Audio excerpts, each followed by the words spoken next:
Assalamu alaikum туугандар. Биз Ысык Көл областы Каракол шаарындабыз. Ушу Беку ийинибиз сөл жылааны өндүрүп атыптыр.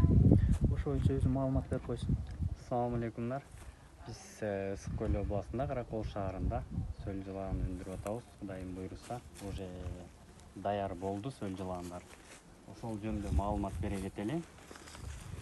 Уже сөл жылаандын баары даяр буйруса, сатыкка коюлуп атат. Көргөзө кетейин сөл жылаандарды.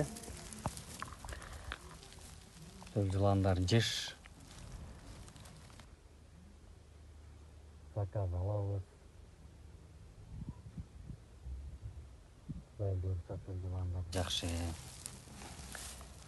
Көчө күнү бизге 7-3төн 1 тоннага заказ түштү эле. Биогумуз биз аны даярдап атабыз. Кудайым буйруса даярдап күтөлү деп калдык.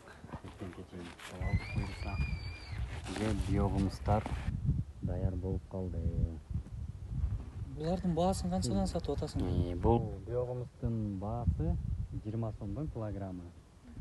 Сөл жылаандык болсо 100 сомдон болот. Сөл жылаанды жүрөктөн адуши салып беребиз, жиш кылып. Жаңы алып, жаңы өндүрөм дегендерге советибизди буйруса беребиз. Биякта уже азыр 10 тоннадай бар. Кудай буйруса бул азыр жуулуп, бул даяр болуп атат. Бул дагы уже бир жуманын ичинде сөл жылаандар бияка кой беребиз. Уже бияктагы сөл жылаандар дагы 10 тоннадай бар. Бияктагы уже даяр болду. Кудай буйруса уже 7 областтын любой жерине заказ алабыз. Бияктан машинага салып беребиз. Доставкабыз бар. Номерлерди астына калтырып кетебиз. Чалып байланышсаңыздар, полный нолдон баарын көргөзүп, айтып, үйрөтүп бергенге буйруса болот анын баары.